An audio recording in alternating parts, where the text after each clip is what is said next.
right, well, let's get that reaction and find out how some people have been reacting to the announcement that President Cyril Ramaphosa is now the new, re-elected president of the African National Congress. The president of the South African Chamber of Commerce in the US, Neil Diamond, joins us now. Thank you so much indeed for joining us. Welcome to the program. Thank you, Vu, and good evening to your viewers. All right, so Neil, how are people in business in America reacting to this?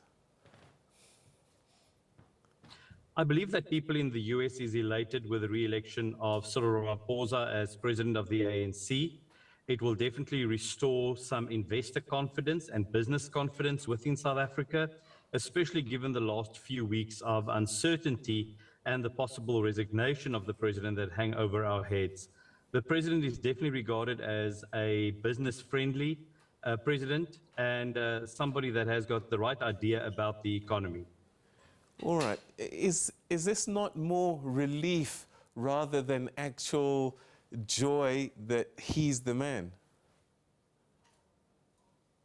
I think, Vu, that's a very good question. I think it's a definite mixture of relief, and many of us are giving a sigh of relief because we did really not know what direction the economy would take under a different leader. But at the same time, we need to respect the fact that the president is a well-respected businessman in own right, that as president in his first term, he did not really have an opportunity to bring policies and change about. He was navigating very difficult environments such as COVID and the global pandemic, followed by supply chain management crises and the current global economic challenge that we are faced. So moving forward, I do believe that our president is the best choice that there could have been for a president to steer the country, restore stability within government, and ensure that the economy is driven in the right direction.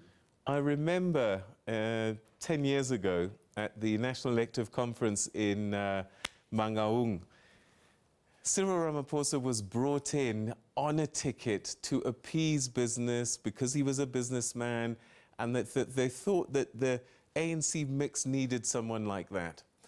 Some might say that the South African economy is actually underperformed. So what would you say have been some of the clues that inspire people to think that he might get the job done still?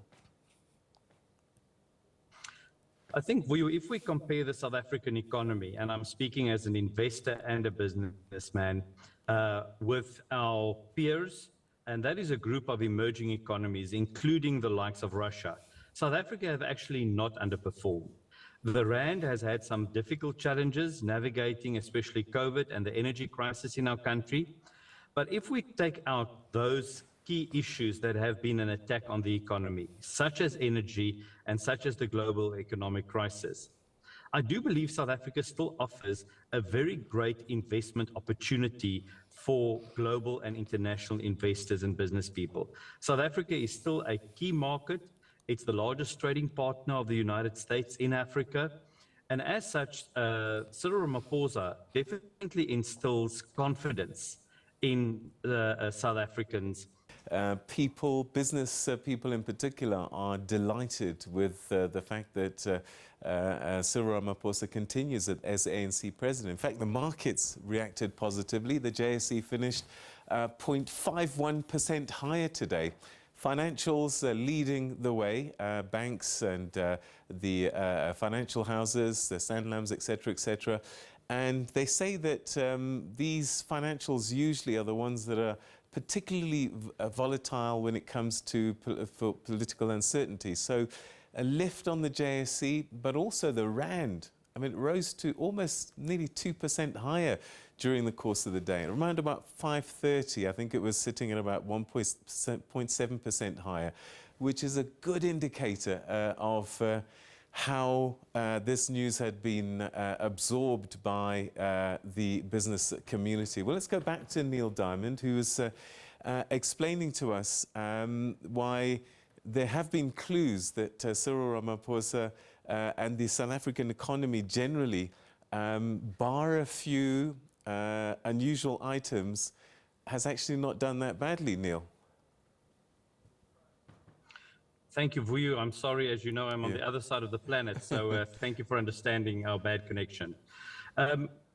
Vuyo, highlighting a few factors, for instance, energy, as well as the global pandemic and the current global financial challenge that we are facing, I think Cyril Ramaphosa still instills confidence in international investors, in the ability of the South African economy to be a investor-friendly environment and an environment that can provide good returns on international investments. The reality is our president is the ideal person to navigate this environment and draw foreign direct investment. The president's recent short visit to the United States was very well received by the US business community, by the South African Chamber of Commerce in the US, as well as our business members, of which 200 are roughly listed on the Johannesburg Stock Exchange. So given the feedback that we received from there is no better person than Cyril Ramaphosa to navigate us through the coming 5 years. We need to admit energy remains a significant crisis. The youth unemployment remains a significant crisis, and the failure to invest in critical infrastructure is of grave concern. But we believe that given the opportunity, the president are able to implement good policies that was crafted over the last 5 years within the next 5 years that should bring South Africa onto a better position than where it has currently been.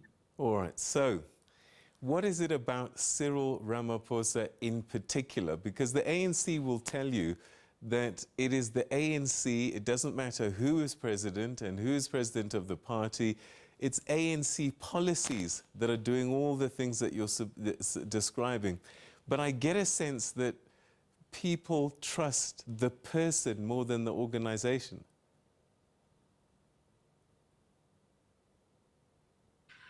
Well, it goes back to investor confidence. People invest in people. People don't invest in businesses or in countries. If they are confident that the leader of a country has got the ability to steer the economy of that country, they will be investor positive and invest within that economy. Yes, it is the policies of the ANC, and we need to agree that our country is governed by what's known as collective leadership. It's not just an individual, but it is the organization that steers the economic impetus of what the South African economic policy is. But if we've got a leader of the RET faction that took a different view of the South African economy, that would have been devastating, not just to foreign direct investment, but to the rand. And if we look at the rand as a barometer of confidence within Cyril Ramaphosa, I can say with all honesty, it's clear that the international community have welcomed the re-election of the ANC, of Cyril Ramaphosa as their president, and the possibility of Cyril Ramaphosa to continue as president of the country for the further 5 years in the 2024 elections. How do you think he might be able to navigate this debate where they say Cyril Ramaphosa is a businessman and he takes care of business people first, and unemployment has reached record levels and actually jobs are the issue, and he's not doing very well there because he's busy playing up to business? Let's be honest, government's job is not to create employment. Government's job is to create social services to the citizens of a country. It's business' job to create jobs. Cyril Ramaphosa has got the opportunity to create an enabling environment within which business may grow the economy, may establish reindustrialized factories and employment opportunities, thus creating employment opportunities for our people in general, but in specific, the youth of South Africa and those groups that are more fragile, for instance, people with disabilities and women within our society. Neil Diamond, it's been a pleasure talking to you. Thank you so much indeed for giving us some insights about how US and South African business feel about Cyril Ramaphosa's reappointment as president of the ANC. Thanks for your time.